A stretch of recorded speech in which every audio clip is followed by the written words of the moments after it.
வணக்கங்க. ஸ்ரீ கிருஷ்ணா ஜோதி நிலையத்திலிருந்து ஈரோடு ஜோதிடர் முனியாண்டி. நம்ம இன்னைக்கு உழைப்பு அப்படிங்கிற தலைப்புல கொஞ்சம் விளக்கங்கள பார்க்கலாம். எல்லாரும் ஹார்ட் ஒர்க் தான் செஞ்சுட்டு இருக்கிறாங்க. ஹார்ட் ஒர்க் செய்றவன் பூரா ஜெயிச்சுருவானா அப்படின்னா, கண்டிப்பா ஜெயிக்க முடியாது. நம்ம கொஞ்சம் ஸ்மார்ட் ஒர்க் செய்வோம். எப்படி அப்படிங்கிறத பார்க்கலாம்.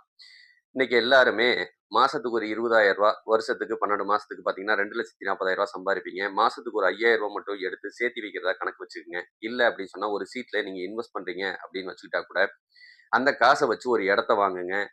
அது கூடவே நீங்க வேலை செய்ய கவர்மெண்ட்டுக்கு டாக்ஸ் கட்டுங்க. டாக்ஸ் வந்து 12,00,000 வரைக்கும் ஃப்ரீ டாக்ஸ் தான். அதனால ஒண்ணும் கவலைப்பட வேண்டியதில்ல. என்ன காரணம் அப்படின்னு கேட்டீங்கன்னா, நீங்க ரூ. 2,40,000 தான் சம்பாதிக்கிறீங்க. ரொம்ப குறைந்தபட்சம் அப்படின்னாலும், உங்களுக்கு அது டாக்ஸ் ஃப்ரீயா வந்துரும்.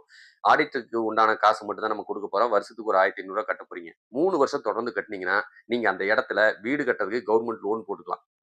சரிங்களா? அது மூலியமா உங்களுக்கு சொந்த வீடு வந்து சேர்ந்துரும். உங்களோட 30 வயசுக்குள்ள நீங்க சொந்த வீட்டுக்கு சொந்தக்காரன் ஆயிருவீங்க. நீங்க ஜெயிக்கக்கூடிய தன்மைக்கு முக்கிய புள்ளியா அது அமையும். என்னைக்குமே ஒரு ஸ்டாண்டர்டான இடம் இருந்ததுன்னா, அத சுத்தி எப்படி வேணாலும் வட்டம் போடலாம். சரிங்களா? அந்த புள்ளியே இல்லாம இங்க வட்டம் போட்டு வாழ்க்கையில ஜெயிக்க முடியுமான்னா, ஒருத்தனாலயும் ஜெயிக்க முடியாது. உங்களுக்குள்ள ஒரு தன்னம்பிக்கை வந்துரும். நீங்க ஜெயிக்கக்கூடிய விஷயத்த அது கண்டிப்பா குடுக்கும். ஒரு வீடுங்கிறது ஏன்னா நான் அனுபவிச்சிருக்கேன். அதுக்காக சொல்றேன். சரிங்களா? நமக்கு ஒரு வெற்றி வாய்ப்ப குடுக்கணும் அப்படின்னு சொன்னா, ஸ்டாண்டர்டான ஒரு இடம் இருக்கணும். நம்ம அப்பா, அம்மா கஷ்டப்பட்டுட்டு இருக்காங்க. கஷ்டப்பட்டவங்க பூராமே வீடு வாசலோட வசதியா வாழ்றாங்களான்னா, இல்ல. நீங்க உங்க பொண்டாட்டி பிள்ளைகளுக்கு நீங்க கல்யாணத்துக்கு முன்னாடியே ஒரு வீட்ட வா அ கட்டி வச்சிருந்தீங்கன்னா, அவங்களுக்கு ஒரு சந்தோஷமா இருக்கும். உங்களுக்கும் வெற்றிங்கிற ஒரு வாய்ப்பையும் குடுக்கும். யார்ட்ட கடன் கேட்டாலும் முதல்ல குடுப்பாங்க. அந்த கடன கட்டக்கூடிய தன்மைய அந்த வீடு உங்களுக்கு குடுத்துரும். முடிஞ்ச வரைக்கும் டாக்ஸ் கட்டி வைங்க. அது மூலியமா உங்களுக்கு வெற்றி வாய்ப்பு நல்லாவே வரும்.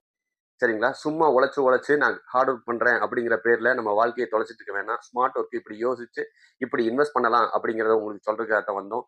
மிக்க நன்றி. வாழ்க வளமுடன். வணக்கம்.